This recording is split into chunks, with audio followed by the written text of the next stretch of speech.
Uncle, Tanzim তো গলায় ব্যথা পেয়েছে, তাই কথা বলতে ওর প্রবলেম হবে। আপাতত ওকে কিছু জিজ্ঞেস না করলেই ভালো হবে। অচেনা কারো কণ্ঠ শুনতে পেয়ে আঙ্কেল আর আন্টি আমার দিকে ভ্রু কুঁচকে তাকালো। ওনাদের অব্যক্ত কথাটা হয়তো আমি বুঝতে পেরেছি, তাই হাসি মুখে এগিয়ে গিয়ে বললাম, আমাকে আপনারা চিনবেন না। আমার নাম মিফতাহুল পূর্ণা, পেশায় একজন সাংবাদিক। তানজিমকে কাল আমরাই পেয়েছিলাম রাস্তায়, আঘাতপ্রাপ্ত অবস্থায়। আমার কথা শুনে আঙ্কেল বসা থেকে উঠে দাঁড়িয়ে আমাকে কাছে ডাকলেন। আমিও গুটি গুটি পায়ে এগিয়ে গেলাম তার দিকে। উনি আমার মাথায় হাত রেখে বললেন, কি বলে যে তোমাকে ধন্যবাদ দিব, ভাষা নেই আমার। তুমি নিজেও জানো না তুমি আমাদের কত বড় একটা উপকার করেছো। এভাবে বলবেন না আঙ্কেল, এটা আমার কর্তব্য।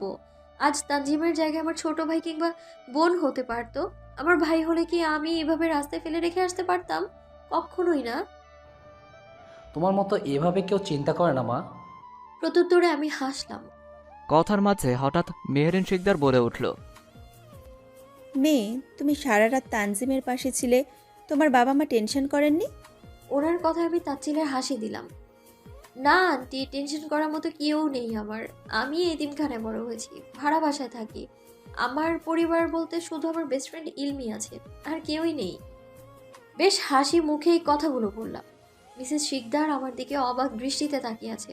হয়তো ভাবছে, এত কঠিন কথাগুলো মেয়েটা এত সুন্দর সাবলীল ভাষায় অবলীলায় বলে দিল। ঠিক তখনই কথা বলতে বলতে দরজা ঠেলে ভেতরে প্রবেশ করলো কেউ। মা, আমি থানায় যোগাযোগ করেছি, ওরা তদন্ত করছে। আর কারা তানজিমের এরকম একটা অ্যাক্সিডেন্ট করিয়েছে সেটা অতি শীঘ্রই ধরা পড়বে, টেনশন করো না। মোবাইলের স্ক্রিনে তাকিয়ে হাসপাতালের কেবিনের দরজার দিকে ঢুকতে ঢুকতে কথাগুলো কেউ বলল। ইলমি দরজার দিকে তাকিয়ে আস্তে আস্তে বলল, মন্ত্রী তাহরিম তালুকদার। আমি কথাটা স্পষ্ট শুনতে না পেলেও দেখে ওনাকে ঠিকই চিনতে পেরেছি। আর মন্ত্রীদের সাংবাদিক চিনবে না সেটা কোশমিন কালেও তো সম্ভব না। কারণ ওনাদের নিয়েই তো আমাদের ঘাটাঘাটি। আমাদের যত খবর থাকে বেশিরভাগ অংশ জুড়েই মন্ত্রী কিংবা রাজনৈতিক দলের নেতারা। কিন্তু উনি এখানে কি করছে সেটাই ভাববার বিষয়।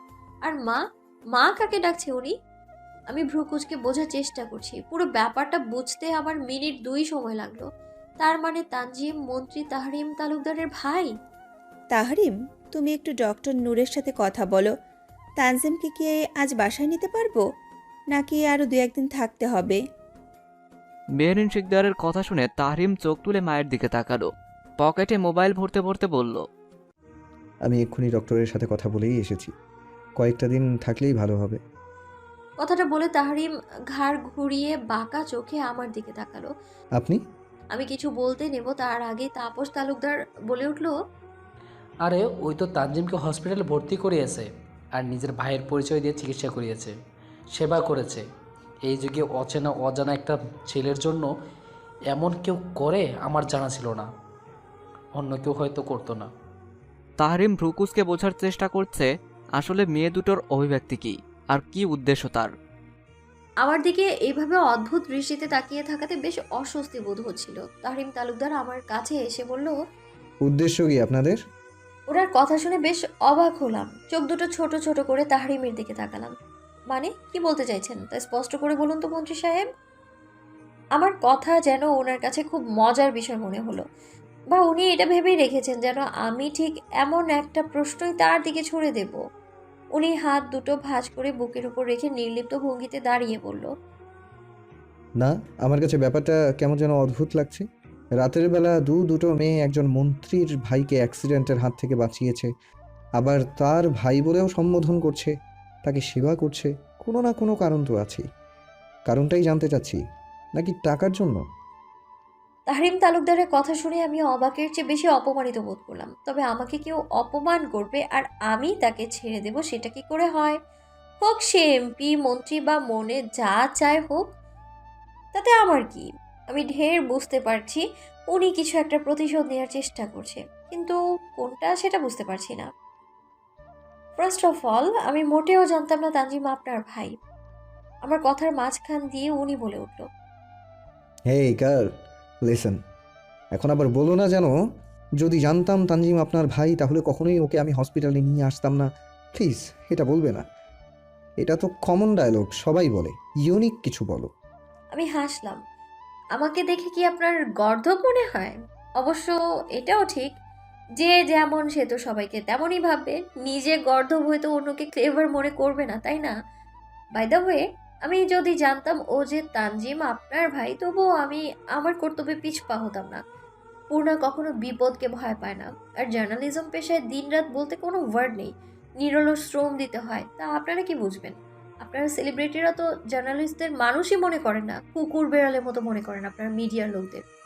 কিছুটা থেমে, পৃথিবীতে যার কেউ নেই, পুরো পৃথিবী তার পরিবার। পৃথিবীর প্রতিটা মানুষ তার আপনজন, স্পেসিফিক কোনো আপনজন নেই তাদের। সেই ক্ষেত্রে তাজিম আমার ছোট ভাই, আর ছোট ভাইয়ের অসুখ হলে নিশ্চয়ই কোনো বোনই বসে থাকবে না। আর আরেকটা কথা, আমাকে দেখে কি কোনো অ্যাঙ্গেল থেকে আপনার ভিক্ষুক মনে হয়?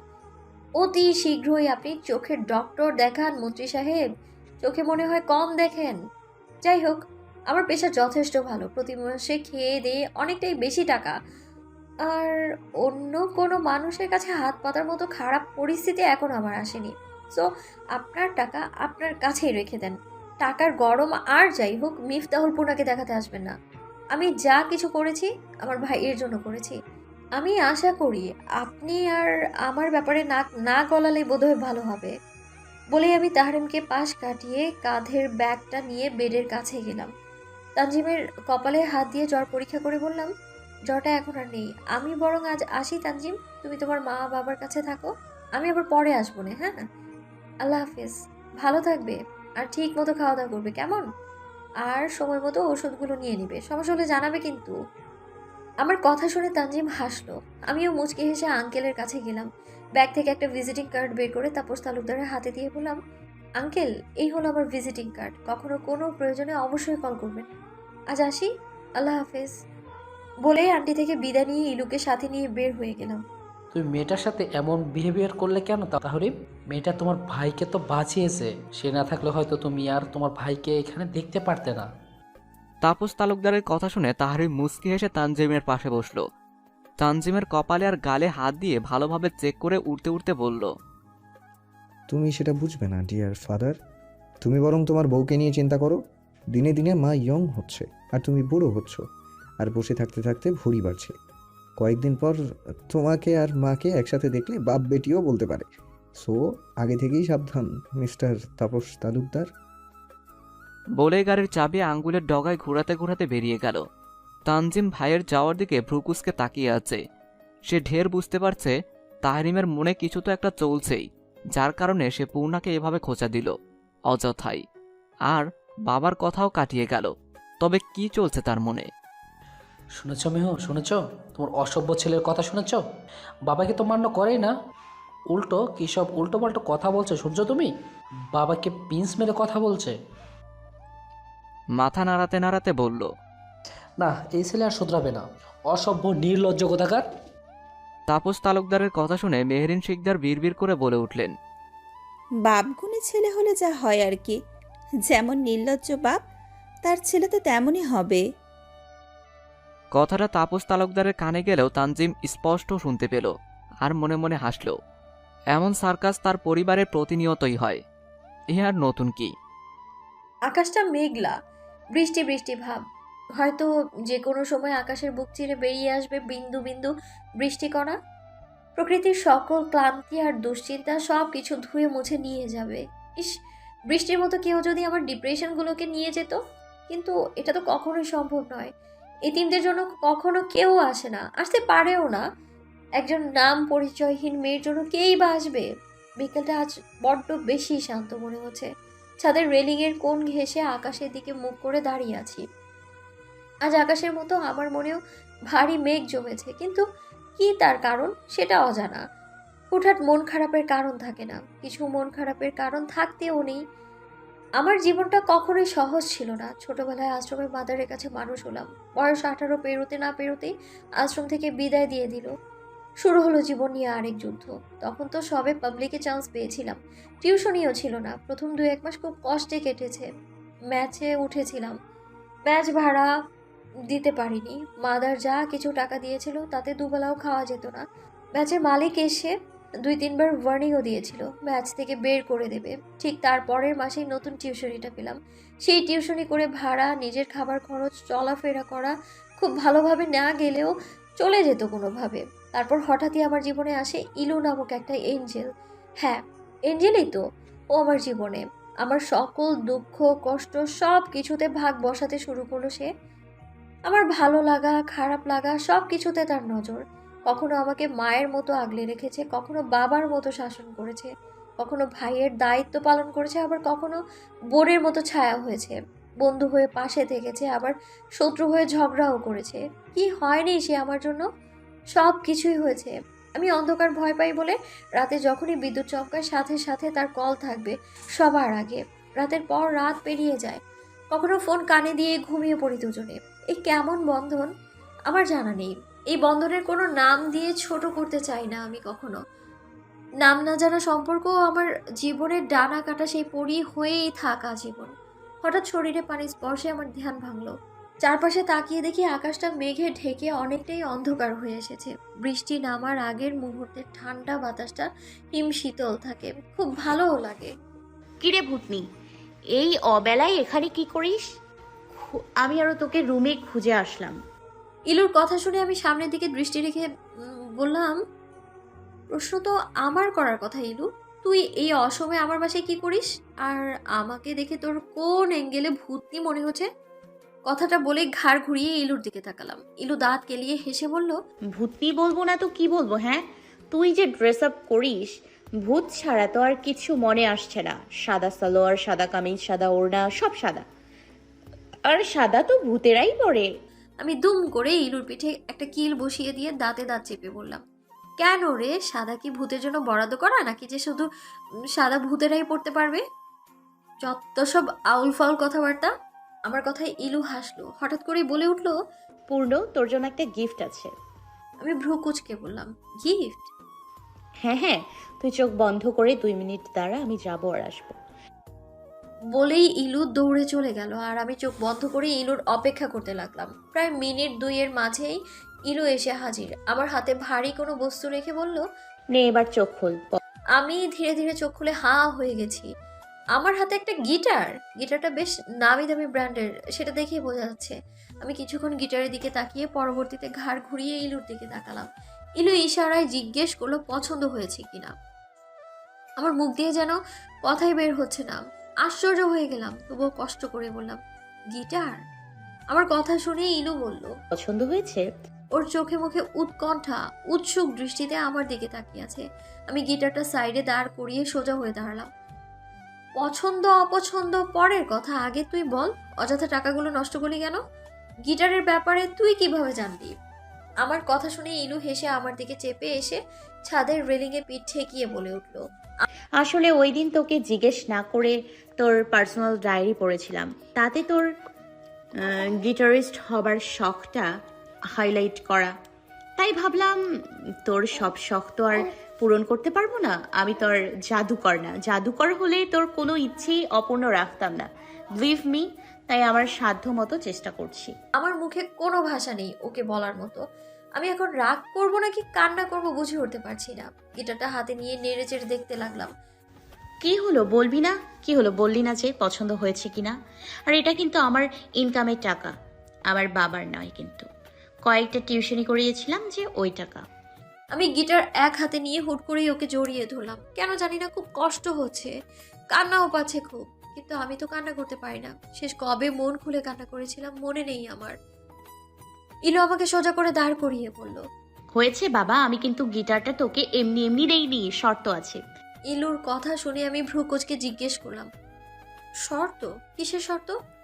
এই যে তোকে গিটার গিফট করলাম, সেটা কি এমনি এমনি নাকি? আমার শর্ত হলো তুই প্রতিদিন আমাকে একটা গান শোনাবি। এর মানে কি? আমার কি খেয়ে দেয়ে আর কোনো কাজ নেই নাকি? আর আমি কি গান গাইতে পারি নাকি? মরণ! ভার্সিটিতে তুমি গিটারও বাজাতে আর গানও করতে, সেটা তুমি ভুলে গেলেও আমি কিন্তু ভুলি নাই। আমার সাথে নাটক করতে আইসো না বেবি। কথা বলতে বলতেই হঠাৎ ঝুম বৃষ্টি নামলো। আমি আর ইলু নিজ জায়গা থেকে এক চুলও নড়লাম না। দুজনই আজ ভিজবো। গিটারটা হাতে নিয়ে টুংটাং আওয়াজ তুললাম। বৃষ্টির ঝাপটায় সামনে কিছু ভালোভাবে দেখাও যাচ্ছে না। ইলু ধপ করে নিচে বসে আমাকেও টেনে বসিয়ে দিল। পূর্ণ, একটা গান ধরতো। বহুদিন তোর গান শুনি না। ভার্সিটি ফাংশন তো পুরা কাঁপাইয়া দিতি, আজ আবার ধর। এখন হ্যাঁ, এখনই তো। আমি আর কিছু বললাম না, গিটারে টুংটাং আওয়াজ তুলে গাইলাম। চোখ বন্ধ করে গান গেয়ে গান শেষ হতেই চোখ খুলে তাকালাম আমি। এতক্ষণে কাক ভেজা আমি আর ইলু। ইলু গদগদ কণ্ঠে বলে উঠল, ব্যাপার কি বলতো, এতদিন পরে গান গেয়েও মনে হচ্ছে তোর গানের গলা আগে থেকে আরো দারুণ হয়েছে। আমি হাসলাম। ও আমার দিকে ভ্রু কুঁচকে তাকিয়ে বলল, বিশ্বাস করলি না তো? সত্যি বলছি তো ইয়ার। হয়েছে, এবার চল নিচে, না হলে আবার জ্বর বাঁধাবি। জ্বর আমার না, বরং তোর হবে। হুম বলে আমি গিটার নিয়ে উঠে দাঁড়ালাম। ইলু নিজের হাত আমার দিকে বাড়িয়ে দিল ওকে টেনে উঠাতে। আমি এক হাত দিয়ে টান দিতে ও উঠে পড়লো।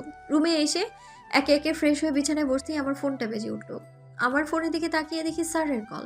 আমি ভ্রুকুচকে মোবাইলের দিকে তাকিয়ে ফোনটা হাতে নিতে নিতে পুনরায় ইলুর দিকে তাকিয়ে বললাম, ইলু, তুই কি আজ স্যারকে কল করে ছুটি নিসনি? আমি না তোকে বলেছিলাম আজকের দিনটা।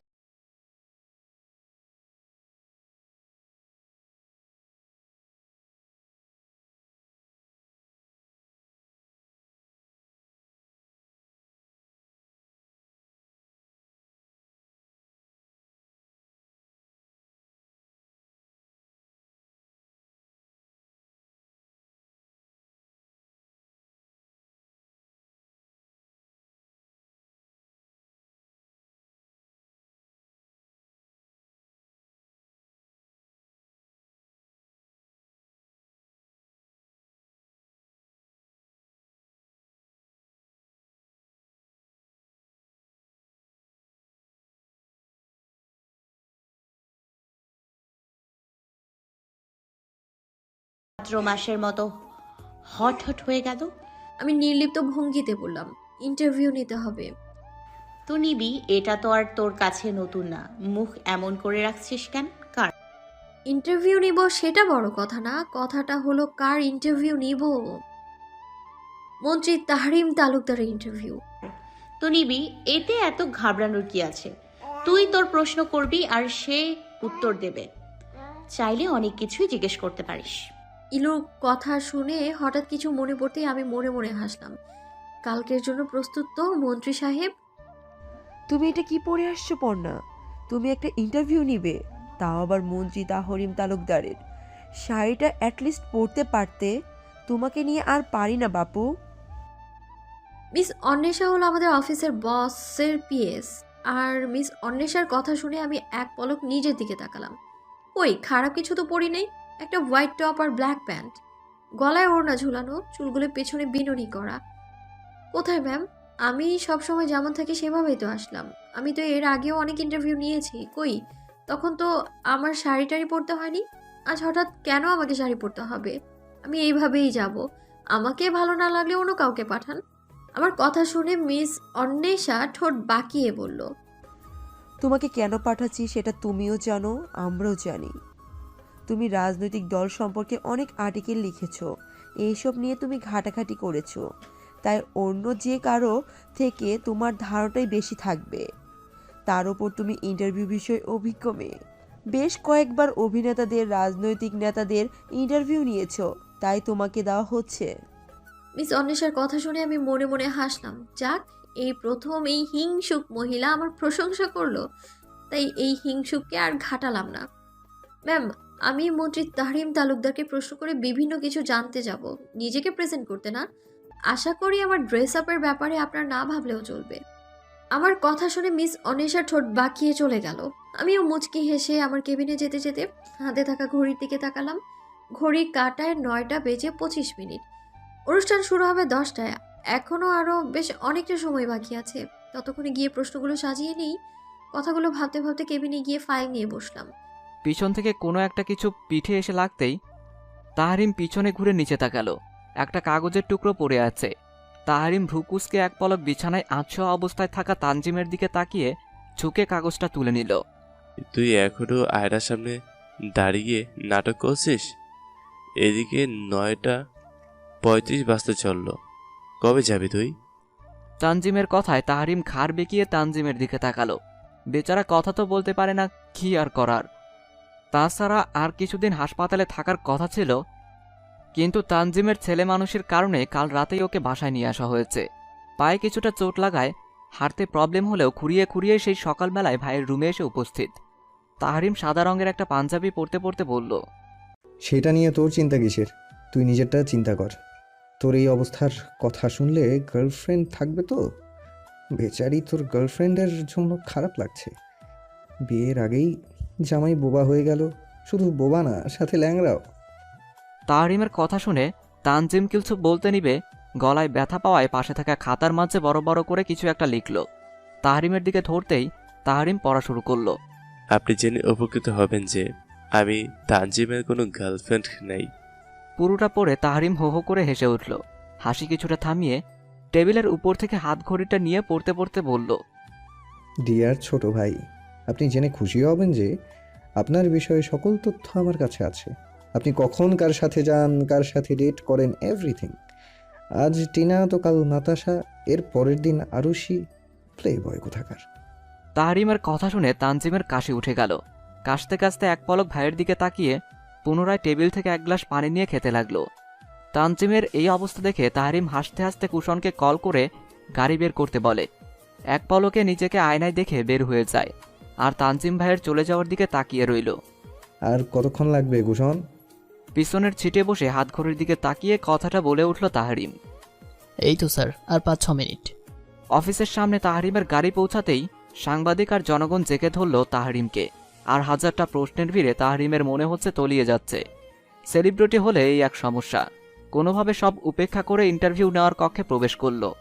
তাহরিম কক্ষে প্রবেশ করতেই আমি দাঁড়িয়ে গেলাম আর হাতে ফাইল, চোখের চশমাটা একটু ঠিক করে বললাম, বসুন মিস্টার তাহরিম তালুকদার। আমি সবসময় চশমা পরি না।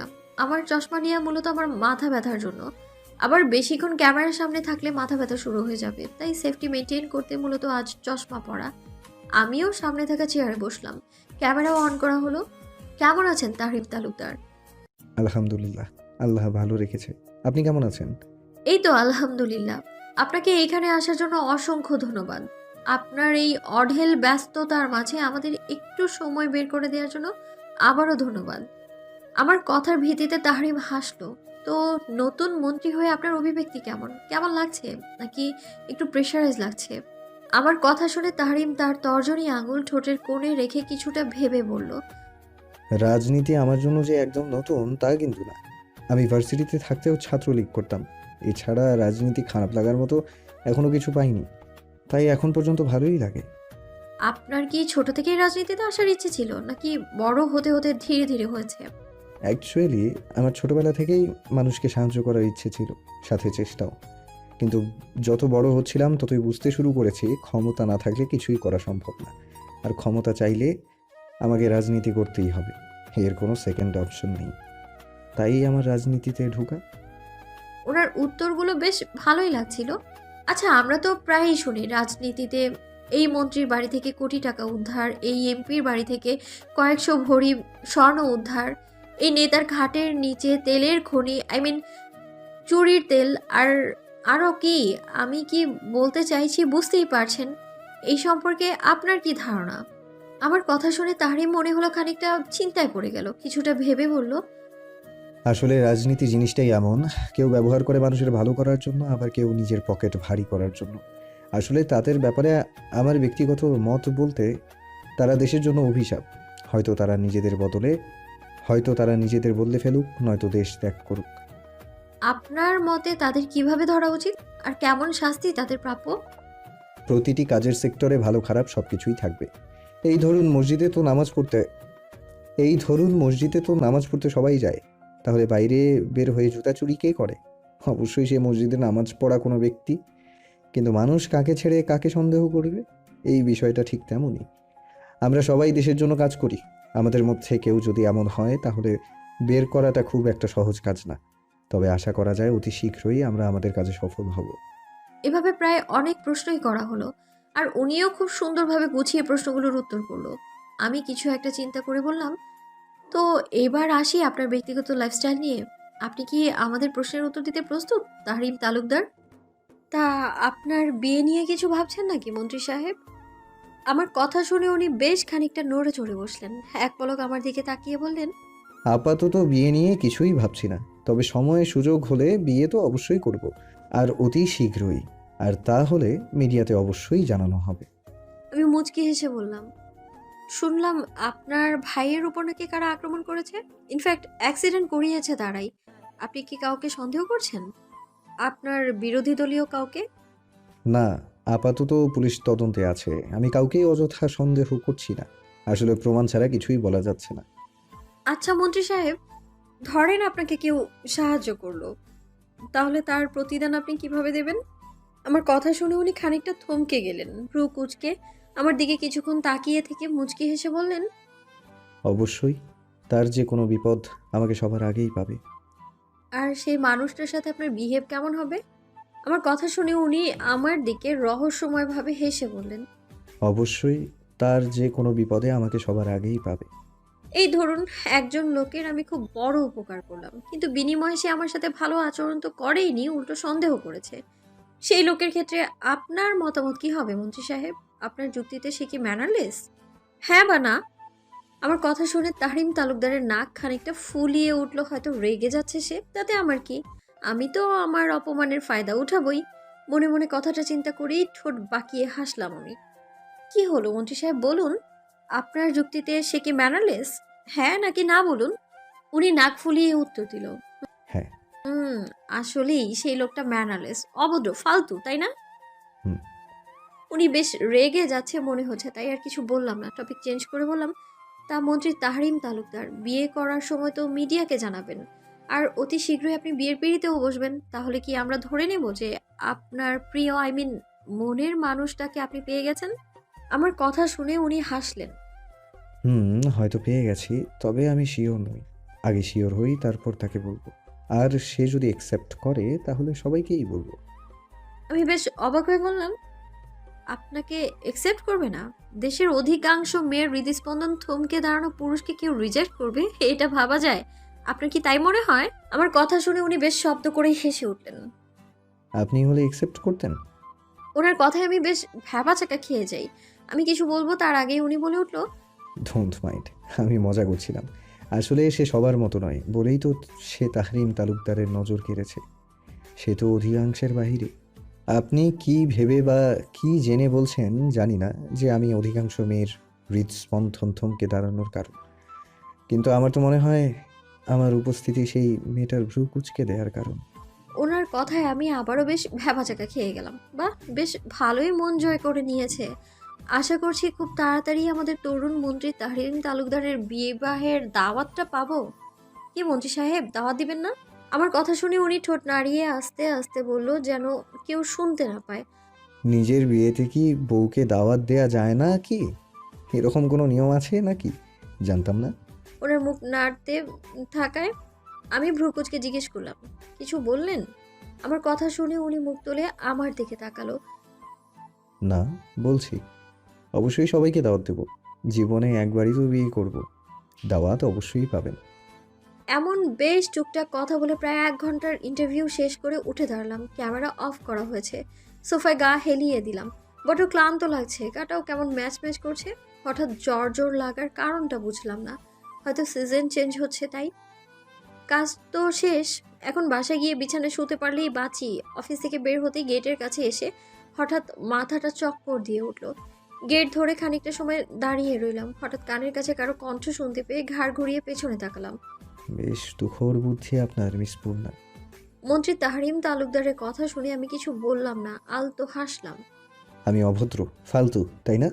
বেশ বুদ্ধি খাটিয়ে প্রশ্নগুলো করেছেন। মানতে হবে, মাথায় বেশি দিন গোবর থেকে থেকে কিছুটা সার উৎপন্ন হয়েছে। এবার আমি বেশ চটে গেলাম। হেই, কি বললেন? আমার মাথায় গোবর? আমার মাথায় মোটেও গোবর না। গোবর থাকলে আপনাদের মতো ধুরন্ধর নেতাদের বাগে আনতে পারতাম না, বুঝলেন? হ্যাঁ, সেটাই, মাথায় তো খালি শয়তানি বুদ্ধি কিলবিল করে। অন্য ক্ষেত্রেও মাথাটা খাটিও মেয়ে। বলে উনি আমার সামনে দিয়ে হন হন করে চলে গেলেন, পেছনে পেছনে তার অ্যাসিস্ট্যান্ট কুশন।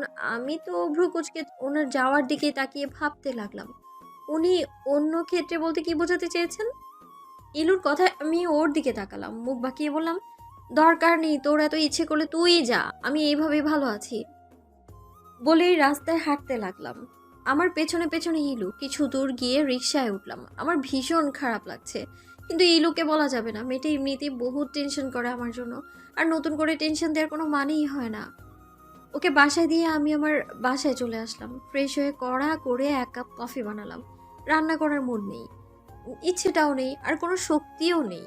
কফিটা খেয়ে ঘুমাবো, পরে যদি ভালো লাগে তাহলে রান্না করব।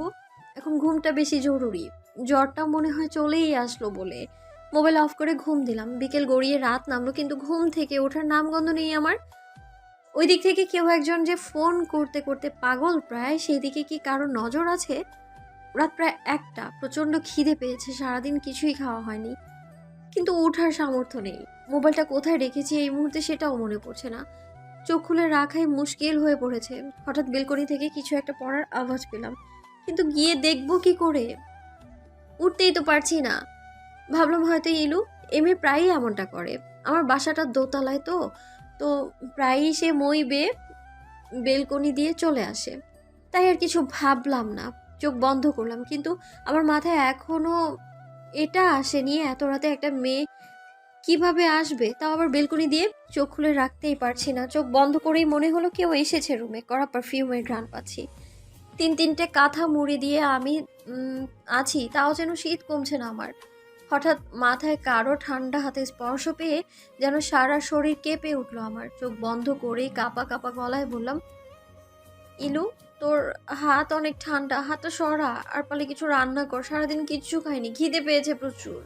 আমার কথা শুনে মনে হলো কেউ ঘর থেকে বেরিয়ে গেল। প্রায় 15 মিনিটের মাথায় আবারও সেই পারফিউমের গন্ধ পেলাম আমি।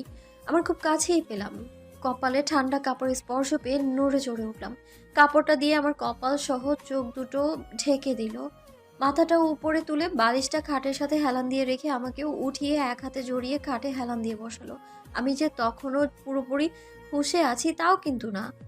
জ্বর যখন প্রচণ্ড হয় তখন আমার কোনো হুঁশই থাকে না। মুখের সামনে গরম কিছুর আভাস পেয়ে হাঁ করলাম। খুব যত্ন সহকারে কেউ আমায় স্যুপ খাইয়ে, মুখ মুছিয়ে, ঔষধও খাইয়ে আবারও শুইয়ে দিল। সব কিছু রেখে এসে পুনরায় আমার মাথার কাছে বসলো। মাথায় জলপট্টি দিতে লাগলো। আমিও ইলু ভেবে তার এক হাত জড়িয়ে ধরলাম। তখনও খেয়াল হলো না ইলুর হাতটা এত শক্ত থাকবে না। আর কিছুই মনে নেই আমার। আমি ঘুমিয়ে পড়লাম। পরের দিন সকালে চোখের উপর সূর্যের তির্যক রশ্মি পড়াতে ঘুমটা ভেঙে গেল। বেলকনি দিয়ে সকালের মৃদু বাতাস হালকা আসছে। চোখ বন্ধ রাখতেই ভ্রু জোড়া কুঁচকে গেল। পিটপিট করে চোখ খুলে উঠে বসলাম। জ্বরটা এখন নেই বলেই চলে।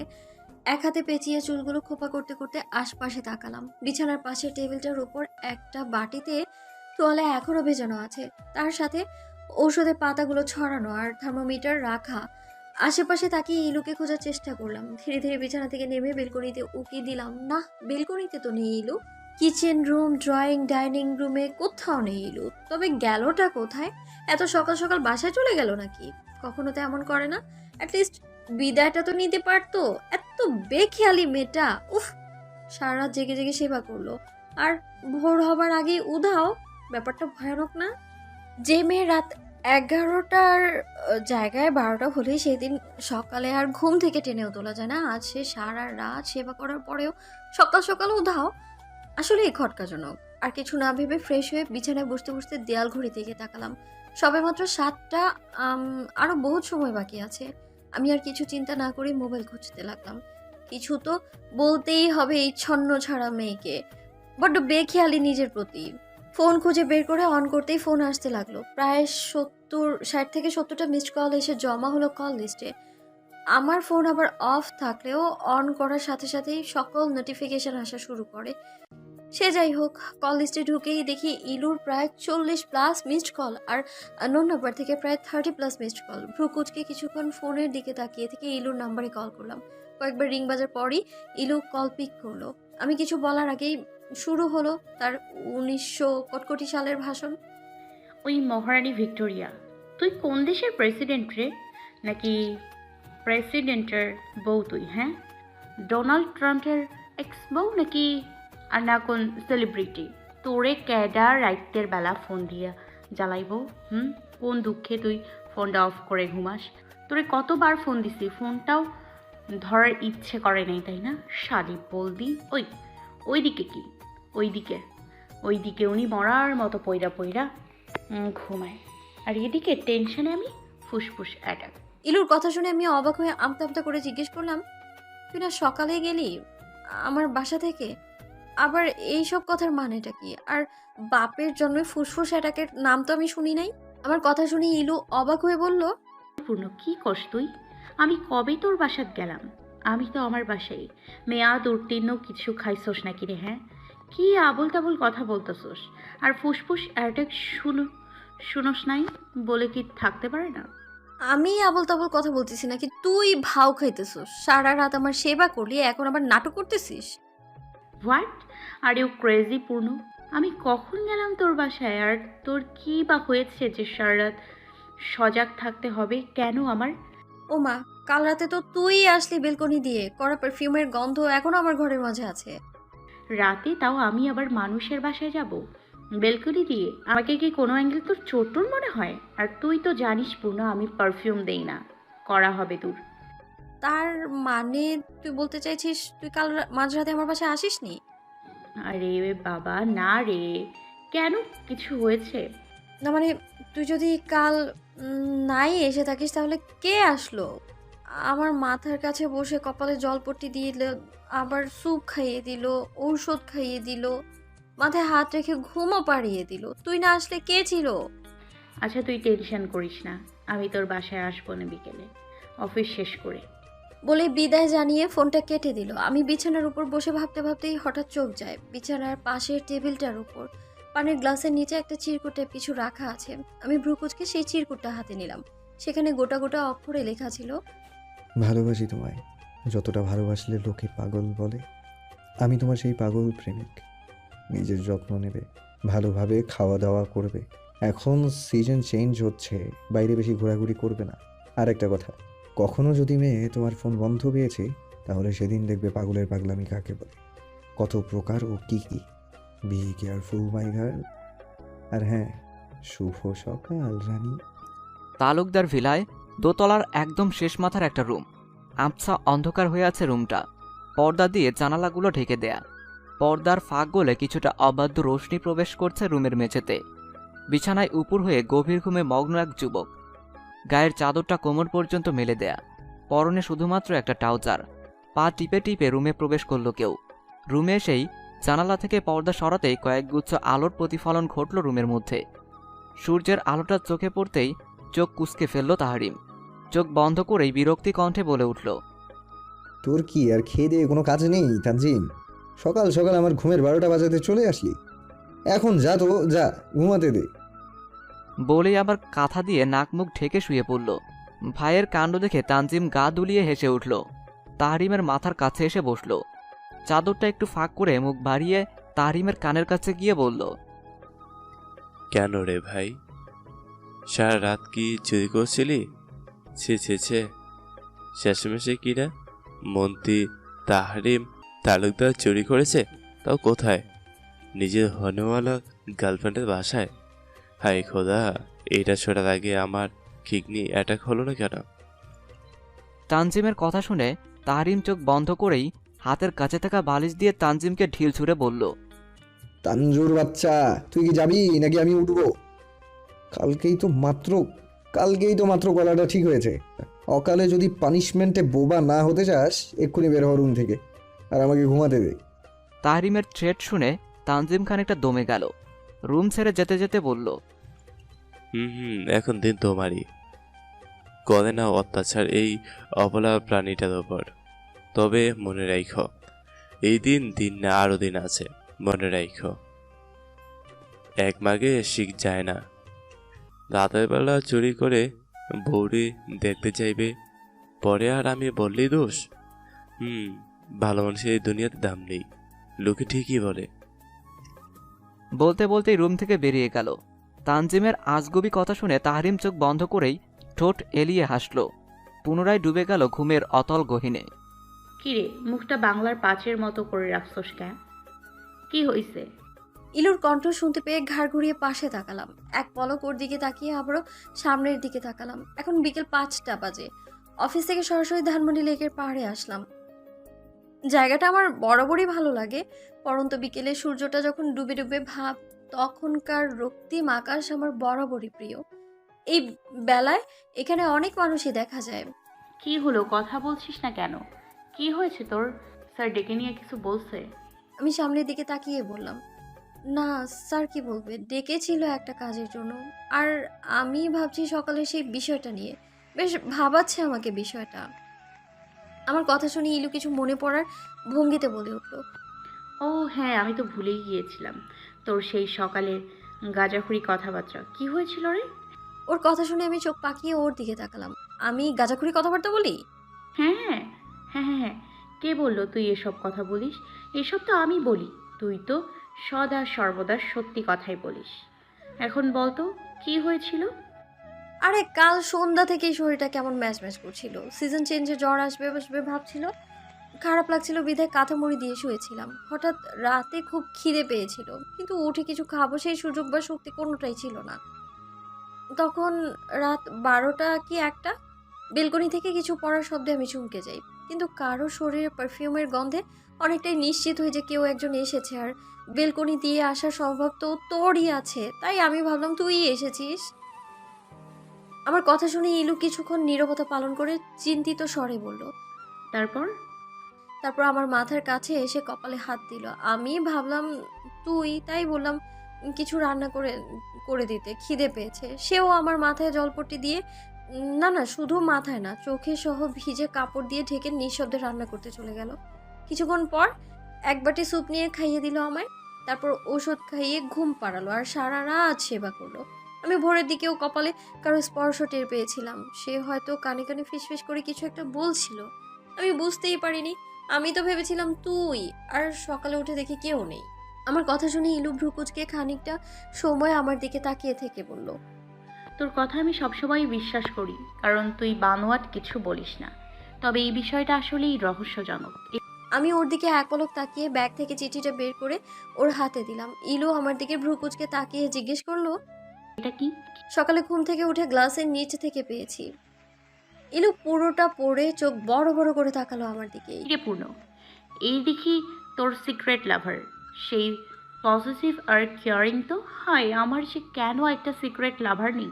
ইলু কথা শুনে বিরক্তি প্রকাশ করে বললাম, ঢং বাদ দে তো, যে মনে চায় সে হবে, তার কথা কেন আমার শুনতে হবে আজীব। এখন চল তো, কাল আবার একটা জায়গায় যেতে হবে, কিছু ইনভেস্টিগেশন আছে, আর কয়েকদিনের মধ্যেই হয়তো কাউকে কোথাও পাঠাবে কর্তৃপক্ষ। আমার কথা শুনে ইলু বলে উঠল, মানে কি, কোথায় যাবি কাল? নন্দনপুর এলাকায়, নন্দনপুর জমিদার বাড়ি। নন্দনপুর জমিদার বাড়ি মানে কি? তুই জানিস ওই জায়গাটা কত রিস্কি?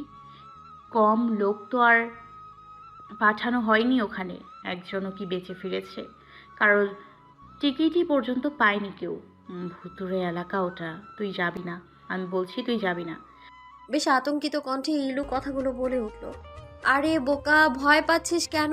আমি তো কাল শুধু দিনের বেলায় যাব, ঘুরে সব কিছু দেখে রাতের মধ্যে ফিরে আসবো, চিন্তা করিস না তো। আমি স্যারের সাথে কথা বলবো। তুই একা একটা মেয়ে, তোকে কোন আক্কেলে ওখানে পাঠাচ্ছে? হ্যাঁ, তুই একদম রাজি হবি না। আরে পাগল, আমি কি আগে কখনো এরকম পোড়া বাড়ি কিংবা পুরনো রাজবাড়ি এইসব ইনভেস্টিগেশন করেছি নাকি? আগেও তো কত আর্টিকেল করলাম এইসব নিয়ে, কত রাত কাটালাম এসব বাড়িতে। পূর্ণ, তুই বুঝতে পারছিস না। ওসব পুরা বাড়ি আর নন্দনপুর জমিদার বাড়ি, তুই জানিস না ওই এলাকায় কোনো মানুষ থাকে না। রাত হলে কী সব শব্দ শোনা যায়। আবার ইনভেস্টিগেশনের জন্য যারাই গিয়েছে এক রাতের বেশি, তাদের তো দেখাই যেত না। এখন তো ওখানে কোনো ইনভেস্টিগেটর কিংবা পর্যটকও যায় না। তুই প্লিজ না করে দে। আমি চারপাশে তাকিয়ে ব্যাগ নিয়ে বসা থেকে উঠতে উঠতে বললাম, মিফতাহুল পূর্ণা যখন একটা কাজ কাঁধে নিয়েছে সেটা সে করেই ছাড়বে, আর সফল সে হবেই, এটাই পূর্ণার নিয়ম। আমি কোনো কিছুতে পিছপা হওয়া শিখিনি, তাই আজও হব না। আমি এটা পারবো বলেই সরকার এই কাজটা আমাকে দিয়েছে, আর আমি পারবই ইনশাআল্লাহ। আমার এমন দৃঢ় প্রতিজ্ঞা দেখে কিছুক্ষণ চুপ করে থেকে বলে উঠলো, ঠিক আছে, তুই যখন যাবি যা, সাথে আমিও যাব। বিপদে পড়লে দুজন একসাথেই পড়বো। আমি আর কিচ্ছু শুনতে চাই না। চল, সন্ধ্যা হয়ে যাচ্ছে, বাসায় যাব। কিছু বললাম না, পা চালিয়ে রাস্তায় আসলাম, সাথে ইলু। কারো মুখে কোনো কথা নেই। রিক্সা দিয়ে বাসায় আসতে আসতে প্রায় মাগরিবের আজান হয়ে গেছে। নামাজ পড়ে কিছু খেয়ে ল্যাপটপ নিয়ে বসলাম। উদ্দেশ্য নন্দনপুর জমিদার বাড়ির সব তথ্য জানা। তবে আর যাই হোক, জমিদার বাড়িটা বেশ সুন্দর। ছবিতে যা দেখলাম, ল্যাপটপ থেকে বিভিন্ন তথ্য কালেক্ট করে ডায়েরিতে নোট করতে লাগলাম।